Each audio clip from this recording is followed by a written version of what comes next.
Hey folks, Jim and Leila here for Alternative October, week 4. It's the final week. You get your freedom soon. Your freedom is soon. Yes, because there's been some Marvel books and some other books that I want to read. Well, I have quite a few things that I want to read too. There you go. Not Marvel or DC. Yeah. But let's get into it. You start off with... Okay. First of all, I'm going to go backwards a little bit. This week, Game of Thrones #2 came out, but this is Game of Thrones #1. This is obviously by George R. Martin, but the adaptation's brought to you by Daniel Abraham and Tommy Patterson. And this is from Dynamite Entertainment. So in this issue, a frightening menace stirs north of the Wall, dire wolves join the Stark clan, the king heads to Winterfell, and the Targaryens plan a union to strengthen their position. So... I mean, if you've read the books or seen the TV show, then you've probably seen this, but I actually really loved this. It is a faithful adaptation. It has really beautiful art, and just another way to see the characters that you've seen in your mind, maybe different than, what you saw on HBO. And it's just a really great book. So if you're a Game of Thrones fan, I don't see why you wouldn't pick this up. Next up, we have Helldorado, #1, written by C. Michael Hall with art by Martin Coccolo. And in this one, a supernatural evil looms over the town of Eldorado, and the only thing standing between vengeful Chinese vampires and its army of undead minions is a band of erstwhile heroes. Yeah, it's not really funny. It's actually well written, well drawn. It's a beautiful looking book. I was rooting for a certain character. Unfortunately, they get ripped in half. I'm like, it's like, I like that character. Why do he have to die? So yeah, it made me care about the characters, which is always a good thing for a book like this. That's true. So yeah, if you want to try a little Western style comic that's really different, try this one out. It's actually a lot of fun. Okay, next up we've got Star Wars Crimson Empire. This is the 3rd time around. This is issue #1 by Mike Richardson and Randy Stradley. So this is from Dark Horse Comics. Stradley is always good. Yeah, exactly. It's awesome. So this is like approximately 13 years after the Battle of Yavin. So we're all familiar with the movies, right? And the Empire. Can't say I am. What happened? Anyway, Jim lives under a rock. Moving on. The Empire of Palpatine is in ruins, but not destroyed. From the royal palace on Coruscant, Madam Chief of State Leia Organa Solo works to maintain a fragile peace in the galaxy and to protect her family. While Han is off doing the same, just not there.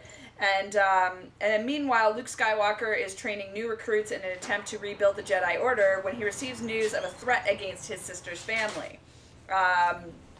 Could it be a threat from Kur Kamos, the last of Palpatine's Royal Guard, or from someone else? This was awesome. I really liked it. If you're a Star Wars fan, this is great because it's got all the familiar faces that you want to see. But new stories. So, I mean, if you're a Star Wars fan, you have to pick this up. It was totally awesome art, totally awesome story. Definitely grab it. Next up, we have Steampunk Halloween, written and drawn by Fred Perry and Rod Espinoza, and David Hutchison, and a couple others. Anyway, this features 2 stories, and in the first one, Fairyland Steampocalypse, the forces of chaos continue their march upon the land of make-believe. Well, in Hansel and Gretel, 2 children must escape an evil witch and her mechanical devices which hold a secret. Now I liked Steampunk Fairy Tales a couple weeks ago. It was very well done. I didn't really like Steamland Apocalypse, but the Hansel and Gretel story in this one, just as Cinderella in the last, is absolutely gorgeous and well written, well drawn. I absolutely love Rod's style. And it simply works. It just works. It's amazing that a fairy tale with a steampunk style to it can actually work, but it does, and it's a lot of fun. Can kids read this, or is this like not for kids? They could read the Hansel and Gretel, but I wouldn't let them read the Steam.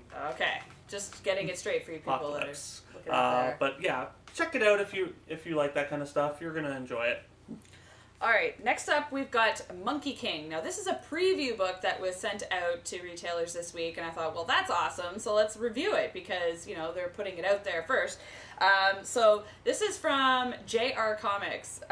So this is supposed to be a 20-volume series. This is what they're going to commit to. Holy crap. Yes, 20 volumes based on the Chinese novel Journey to the West. Which has so many adaptations, it's not funny. Yes, a lot of adaptations. So basically, for those of you who may not know, Sun Wukong, aka the Monkey King, is a monkey born from a stone on Spring Mountain, and he acquires supernatural powers through Taoist practices. After rebelling against heaven, he's imprisoned by Buddha for like 5 centuries, and then upon his release, he accompanies a monk and some other disciples on a journey to the West to retrieve the sacred Buddhist sutras, and that's sort of where it begins, and then it keeps going. So there's a preview for... And going. So, you know, there's a preview for the first 4 books here, which is pretty awesome. It gives you a little idea of the main characters and samples of the art, which I really loved, actually. The art is gorgeous. It's gorgeous. It looks like it's going to be great. As many Chinese books are, the art is simply gorgeous. Yes, exactly. So, you know, this is a preview for, you know, something that's coming, and I'm not sure exactly when it's coming. Now, the main problem with this type of book is the investment. Yes. The time investment. Yeah. Now, the problem is that these things don't generally sell. Yes, there's been so many adaptations of the Monkey King. Yes, you can look it up what online. What makes this one any different than the last, and why should people buy it? I'm not trying to diss JR Comics or anything, but it's a gorgeous looking book. Exactly. It's absolutely gorgeous. I will give it that. What kind of money investment are people willing to put into it? I mean, if you're going to put 20 volumes out at $10-15 a pop. I don't know what the prices are going to be. Exactly. Like if it's this kind of size, I would think maybe more like $6.95. I would hope like that it would be that low, because then maybe people will buy it. But anything more than that, and you run into the problem of not being able to sell copies. Well, people just need to buy it, you know, buy their stuff instead of reading it online for free. Yeah. You know, so, you know, if you like this story and want to see what looks to me like it's going to be a good adaptation, and you want to invest in having a paper copy of something, then this might be the way to go. So definitely go up and look up Junior Comics online, take a look at it, or JR Comics, sorry, and, you know, this might be something that you want to take a look at, because I honestly really liked the preview for the first one. As did I, and I'm just saying, if the price is right, do invest in it. But when even companies have to learn that if you can't do it right, don't do it at all. But sadly, with stuff like this, it's an investment issue that is really kind of hard to invest in when you have so many volumes. Maybe. We'll see. But we'll see. We'll see. We will see. Next up, we have Extinction Seed, number 0, written by David Icardi with art by Olivia Pastor. And in this one, in the 1960s, the extinction seed begins to grow. Well, young women Caroline, Cynthia, and Catherine must discover the truth and band together to prevent extinction.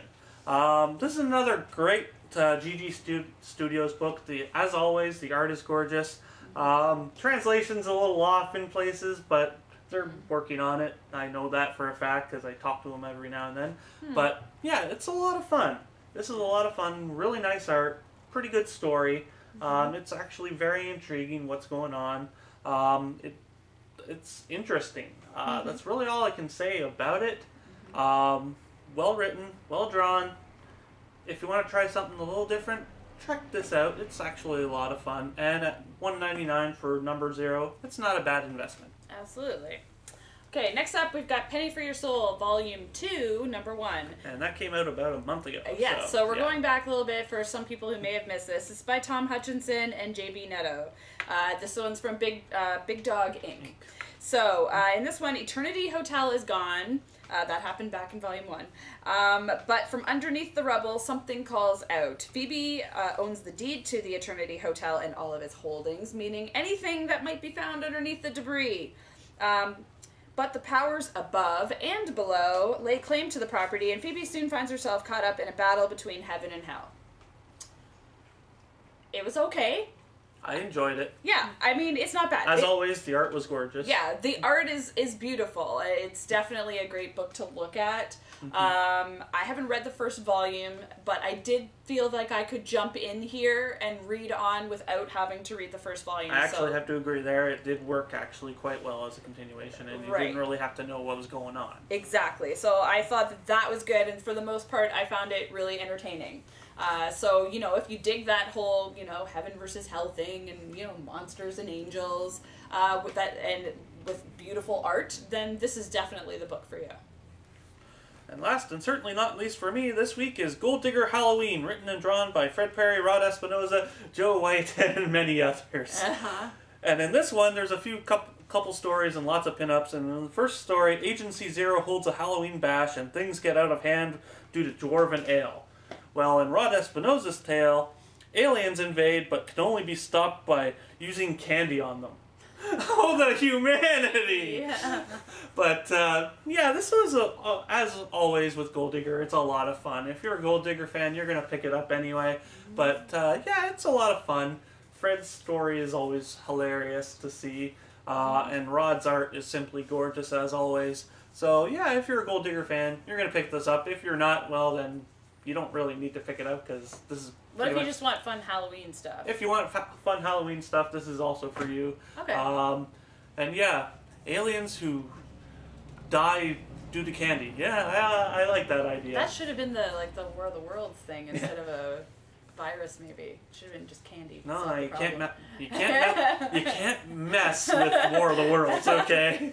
Don't mess with War of the Worlds. The classic one or the Tom Cruise one? Mess with the Tom Cruise one, but not the tripods. The tripods were cool. Okay. So last but not least for me is Old Label's Told Fables. This is by William Thompson, Devin Bateson, and more. So this is just fun fare full of short feasts for the mind. Just a bunch of little like short stories or cartoon type things, different kind of puzzles and stuff.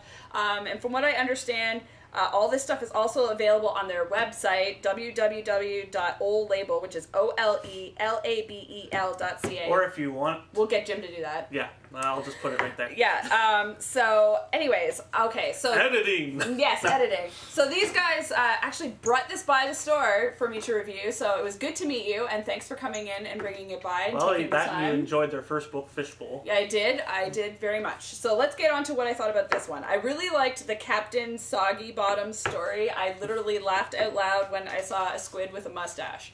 Hilarious! That was good. I really liked it. But... Note to self, get Leila a squid with mustache for Christmas. Stuffed animal. That would be awesome. Do you guys sell those on your site? Anyways, okay. But I didn't really care for Tits Calhoun at all. At all, really. Yeah. I don't know. I'm a girl, so maybe I took it a little more. I was a little more sensitive about it. I just found it a little insulting. But you know, I guess there's people out there who like that kind of sort of toilet humor or I don't know, that humor. We'll it depends on the person. It depends on the person. It wasn't for moi, but, you know, I can see where maybe somebody else enjoyed that. But you did redeem yourself with the short shorts at the end. I thought they were hilarious. I especially liked the ice cream one. So, you know, if you guys really want to know what I'm talking about, visit their website. You can see all of this stuff there. And keep on sending the viewer sends-ins, because, you know, we will review them. We will happily review them. But for now, we are off on another adventure starting next week with more comic reviews. And, of course, Halloween! So, more free candy for me. Yeah.